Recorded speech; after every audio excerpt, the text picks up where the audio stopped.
habrá que ver, bueno, finalmente cómo se rearma rápidamente Libertad Avanza y ver en el escenario de lo que se viene tan poco tiempo cuánto control de daños puede generar y proteger a su propia agrupación para tratar de perder lo menos posible en puntos, ¿no? Ay, en función a lo que se viene. Facundo Manes, vamos a verlo allí en un tuit, dice Facundo También Manes. opinó. Exacto. Dice, si Esper no puede ser candidato, tampoco puede ser diputado. El proceso judicial que atraviesa Esper correrá por cuenta de la justicia, pero su legitimidad está rota. Los motivos por los que no puede ser candidato son los mismos que lo inhabilitan para seguir ostentando una banca. Exigimos su exclusión de la Cámara de Diputados. La política no puede ser más un aguantadero de la deshonra. Y ahí publica el proyecto de resolución de la Honorable Cámara de Diputados de la Nación que resuelve esto, ¿no? Excluir al diputado José Luis Esper de esta Cámara por indignidad, de acuerdo con lo dispuesto por el artículo 66 de la Constitución Nacional. Vamos a hablar con Daniel Montoya, politólogo, entiende mucho de estos temas, hace años Daniel. Hola Daniel, ¿cómo estás? Bienvenido, buen día. ¿Qué tal, Ezequiel, Mercedes? Un gusto verlos en pantalla. Estaba pensando cuando relataban todos estos eventos en el tangazo ese del polaco Goyeneche, cuando cierra con ni el tiro del final les va a salir. Claro. La verdad que el catálogo de errores completo, porque en este momento estos eventos suenan como el mal menor respecto a otro evento, a otra partida que se está jugando en Washington en este momento, que es la suerte del programa económico de Milei, que sabemos todos los traspiés que ha tenido a lo largo del año, que bueno, en este momento ha tenido un programa que tuvo los dólares del blanqueo, los dólares del Fondo Monetario, este último anuncio de ayuda del secretario Bessent y ahora ayer otro tuit del flamante embajador americano aquí en Buenos Aires tratando de salvarlo, y bueno, hemos visto, esto se está reproduciendo en todos los niveles. Mauricio Macri yendo de emergencia el viernes a la tarde a Olivos, como que todos están de alguna manera tratando de hacerlo tirar al gobierno hasta esta fecha mágica, por lo menos en cuanto al desenlace de lo que viene, que es el próximo 26 de octubre, ¿no? Claro. Daniel, cuidarlo a un Esper en donde los tiempos se acotaban, la carrera contra las elecciones de segundo término ya en días finalmente van a definir también el contexto político para Libertad Avanza. Un control de daños, decíamos recién, ¿crees que se puede haber ejecutado de manera correcta, prolija para el gobierno o de alguna manera tendrá alguna consecuencia en el resultado electoral? No, a ver, el desastre, hablan de encuestas que estaba recibiendo el gobierno, donde la ventaja se estaba ampliando del peronismo a 20 puntos en la provincia de Buenos Aires. El otro día, Ezequiel, hablábamos de la línea de flotación de este distrito, que es aproximadamente un tercio del padrón electoral nacional.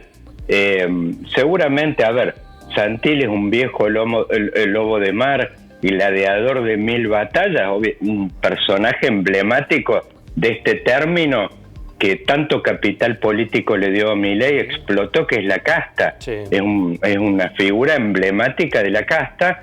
Era, a ver, a la luz, y piensa uno en este nuevo método de la boleta única, que más bien está focalizada en las figuras más que en los partidos políticos. Y uno piensa, la verdad que en esa tira, la única figura con capital político propio era el Colorado Santilli. Lo que pasa es que en el armado había una política que se reflejó también en Córdoba. A Rodrigo de Loredo le ofrecieron el mismo lugar que le ofrecieron a Santilli en provincia de Buenos Aires, que era la butaca número 3. Obviamente ellos lo que no querían era que la cabecera de lista la encarnara alguien que no fuera del riñón y que no representara las ideas libertarias. Bueno, han tenido que acudir en tiempo récord a algo que, a ver, ya en la lista de desaguisados de este gobierno, obviamente que la pérdida de su identidad, que como representa hemos visto, esto se complementa con el llamado este de emergencia a Mauricio Macri el viernes pasado, ponerlo ahora Santilli en la cabecera de lista, es como que se va desgranando, se va cayendo de a pedazos el gobierno, y obviamente, más allá de que hoy el foco está puesto en esto, el otro ojo que seguramente va a generar mucha atención en estos días es que al gobierno le quedan 10 rondas financieras hasta la fecha de la elección, y la verdad es que dólares líquidos no tiene más que para llegar hasta este próximo jueves. Entonces, seguramente en estos días veremos algún anuncio del gobierno americano. Hablan de que le compraría deuda del gobierno, el embajador extendió esto a inversiones de empresas, pero es como que en este momento da la idea que hay un operativo de emergencia por clausurar esta crisis, que nunca se puede clausurar unilateralmente como intentó hacerlo, lo vimos anoche al presidente Milei con Luis Majul en La Nación Más, diciendo, bueno, acá se terminó esto, ya cerramos esto, es como que abrimos otra etapa, pero es como día a día. Ahora, por ejemplo, el gobierno, recién comentaban esto ustedes en pantalla, tiene, por ejemplo, que confirmar la posibilidad de que le encabece a la lista Santilli. Da la idea, claro, por lo que comentan los expertos en cuestiones electorales, de que el gobierno tendría la derecha en esto. Pero por el otro lado está también otra partida que tiene que ver con la reimpresión de las boletas. Sí, ese es un tema de que también, así como los especialistas dicen que lo de Santilli estaría hecho, lo de la reimpresión de las boletas, lo más posible es que tenga una negativa del juez electoral con competencia electoral respecto a esto. Y después tiene que ver con todos los temas que están dando vuelta. Esta semana podría tener, el gobierno ya está sonando el nombre de quien lo reemplazaría a Espert en la comisión de presupuesto. Claro, acá el gobierno mismo abrió hace una semana el trabajo tendiente a la sanción de un presupuesto después de 2 años sin presupuesto, y eso estaba en cabeza de Espert. O sea, es como que el gobierno en este momento ha abierto un proceso, una sangría, que es como que los van cortando en fetas día a día. Tendría un revés respecto a esto, y después, bueno, está la agenda legislativa a todo vapor en lo que hace. Podemos pensar que a Espert lo corran de la comisión de presupuesto, pero estaría otro evento que es la expulsión de la Cámara, y después otros asociados a esto, obviamente, que es todo este tema, esta agenda que tiene que ver con sacarle a Milei la herramienta de los decretos de necesidad y urgencia. Es como que día a día se van agregando nuevos temas. Es como que el gobierno ha entrado en una especie de hueco negro que lo está comiendo hora a hora. Sí.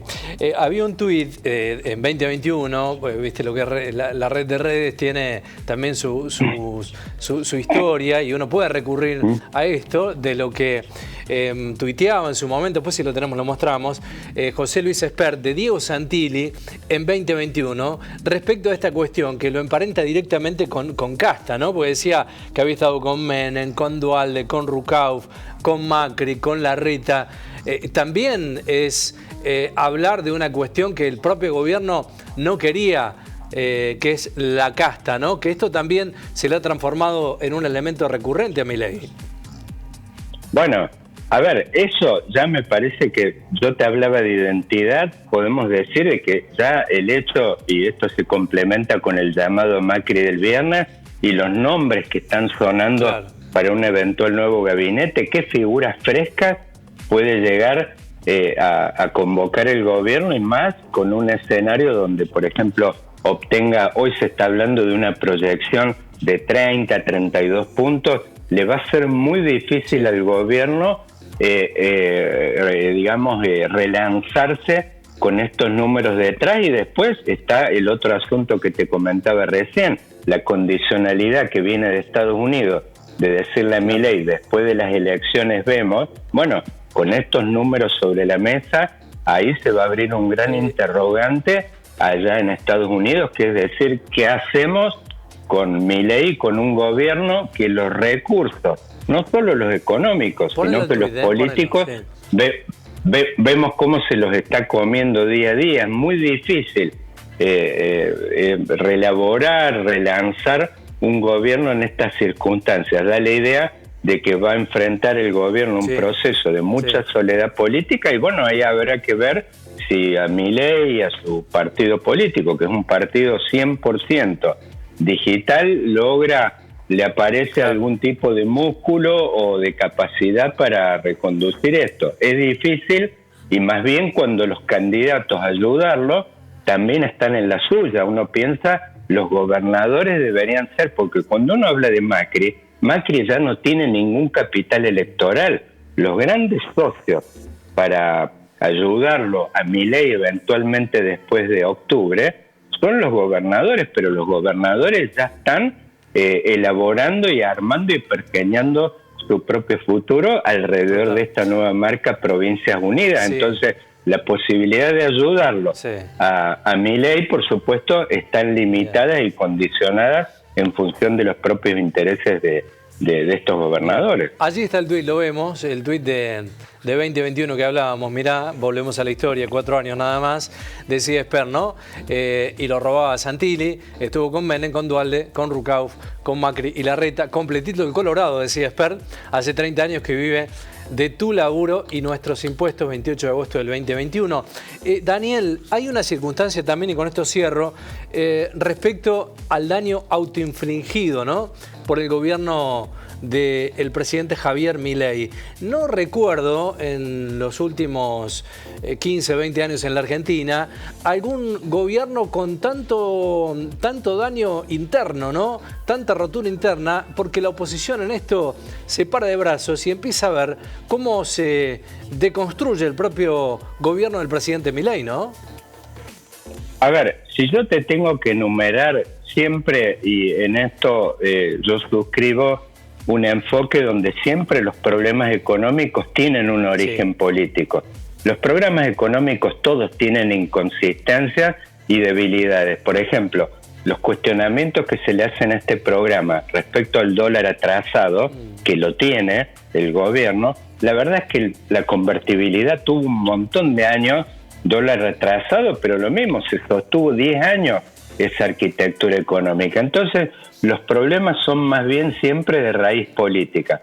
Si yo te tengo que decir, para mí la madre de todos los errores tiene que ver con una columna que publiqué hace un tiempo en el Economista, que se llama Mi reino no es de este mundo, que es la tentativa de proyectar un partido que es un partido exclusivamente digital, querer darle territorialidad, y vemos los problemas que se están sucediendo día a día de las dificultades que hay respecto a la posibilidad de proyectar un partido digital al territorio. Es como que Milei se ha enemistado con todos los que fueron socios de la gobernabilidad en el 2024. Pensemos que Milei, por ejemplo, tuvo la ley base, tuvo un montón de decretos que avanzó con desregulación laboral, de hecho, con este régimen de grandes inversiones, sin tener un legislador prácticamente y un gobernador. Entonces, me parece que el gran error, el gran tiro en el pie de Milei fue esta tentativa de envalentonarse. Quizás eso estuvo en cabeza hablan muchos de la hermana, de querer proyectar y querer pisarle la cabeza a todos sus socios políticos que eran los gobernadores. Me parece que este es el gran error que cometió el gobierno, y es más, darle una magnitud ahora a una elección de medio término a un partido digital que era una necesidad que Milei no tenía, y bueno, lo vemos ahora echando mano a los servicios de la casta. Si hay alguien que es la casta, podemos decir que un personaje emblemático es Diego Santilli. Me cuesta pensar en alguien que sea más casta que él. Daniel, un gusto, como siempre, que tengas una buena semana, ¿eh? Gracias, Ezequiel, Mercedes, que tengan una muy buena semana ustedes también. Abrazo. Adiós.